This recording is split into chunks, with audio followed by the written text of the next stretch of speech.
Magandang umaga po sa ating mga guro. Ano? Kumusta po kayo? Ah, dami nating mga kaganapan kahapon, ano? Oo, pero kahit kahit may kaganapan sa lower house at sa Senate, wag muna tayong paapekto. Dapat wag kayong nagpapaapekto. Ha? Dapat walang kampi-kampihan. Iwasan natin yung dear teachers. Dapat ang focus natin dito sa ating sa mga inilalaban natin, sinusulong natin, no? Yung ating ina-assert. Yung mga nagtatanong ng ng PLI moratorium, wala pang malinaw. Oo. Sa Senate, di ba, sinusulungan ni Senator Joel Villanueva, no? Oo, yung moratorium. Tama ba ako? Mark Villar. Resolution. Wala pa naman. Wala pang resulta. Yung moratorium. So, wala pa tayong makitang malinaw sa PLI moratorium eh. Kasi ang PLI, hindi yan magbibigay ng walang direktiba. Kaya nga di ba ang hiling natin sana, si Secretary Angara na lang ang mag-issue ng moratorium sa PLI, no? Humiling para sa ating mga guro. Kasi, accredited naman ang mga PLI sa DepEd. Yung mga accredited lang, ha? Yung mga ino-authorize lang ng DepEd na bangko.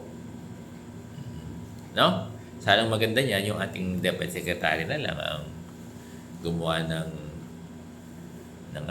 sulat sa mga PLI na hindi muna nila ihuhulog yung 3 buwang salary ng mga guro. Pwede yun eh. O 6 na buwan na salary. Baka sabihin ng ating ng ating mga authority, bumaba na yung langis, wala nang hindi po. Pataas pa rin po yung langis, kaya lang kailangan ng mga guro ng pambili ng gamit ng mga anak. Kasi pasukan na. School supplies, school uniform, shoes, pambayad sa mga tuition. Yan na lang po. Mga priority ngayon ng mga guro. Yung mga anak nila mag-aaral. Comes June. Yung iba sa elementary, yung iba sa high school, yung iba sa senior high school, at marami ang college. Ngayon, kailangan ng pang tuition.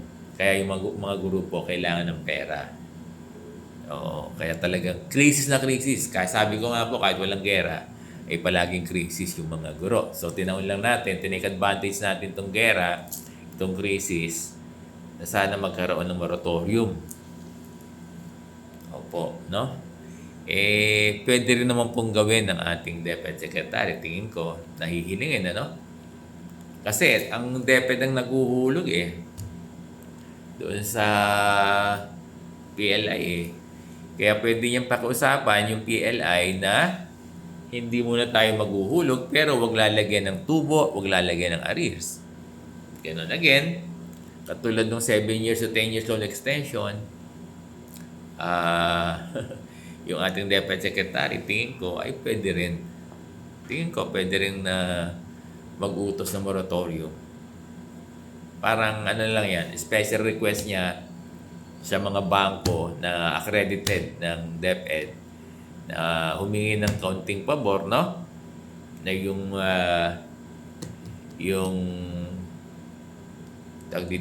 hulog, yung monthly amortization nila for 3 months ay hindi na muna iuhulog doon sa mga inutangang bangko, no? Bagkos ibibigay sa mga guro. Oo, isasama doon sa kanilang payslip, doon sa payroll. Yung 3 buwang, yung 3 months na hinuhulog ng guro sa mga PLI, ibibigay muna sa atin. At pwedeng gawin niya, tingin ko, no? Pwedeng gawin niya ng ating DepEd Secretary. Naman hindi naman niya bibiglayin yung mga PLI. Di ba? Pwede naman i-meet yung mga PLI. Kasi nakita ko na miniting ni Asik Brian ba yun? Oo, ng finance. Miniting niya Nami-meet niya yung mga PLI Sana sinama na ron, na pinakiusapan na hindi mo na ihuhulog yung 3 buwan ng sahod ng mga guro. Sana ganun eh. Alam niyo, dear teachers, napapag-usapan lang natin ito ha. Disclaimer, itong pinag-usapan natin ay hindi official statement ng DepEd. Napapag-usapan lang natin at ito yung minumungkahi natin sa ating DepEd Secretary na baka po pwede na yung DepEd Secretary na ang makiusap para dito sa moratorium na 3 buwan. Kasi ang gagawin yan, hindi ihuhulog, no? Pwedeng ganun eh, hindi ihuhulog yung 3 buwang sahod natin bagkos sa mga PLI, yung 3 buwang sahod natin na monthly, ibibigay sa atin muna. Parang katulad din nung pandemic noon, ganun. Kasi walang direktibang presidente para sa moratorium. Walang direktibang Bangko Sentral ng Pilipinas. Meron sila statement, no? Statement. Pero hindi naman na-execute. Kaya ang maganda niyan, hilingin natin sa ating DepEd Secretary na baka naman po kayo na on behalf ng mga guro sa buong Pilipinas na para may pambili ng school supplies, may pambayad sa tuition, yun na lang po muna ang uunahin. Sekundary na yung pagkain na hinihiling natin sa ating DepEd Secretary, baka pwede po na ang DepEd na ang gagawa ng kautusan sa mga PLI na magbigay ng 3 months moratorium na walang tubo, na walang arrears. O yan po sana ang kung pwede pong gawin. Kasi kawawa po yung mga guro, no, na yung mga anak nila ay hindi ma-enroll sa college.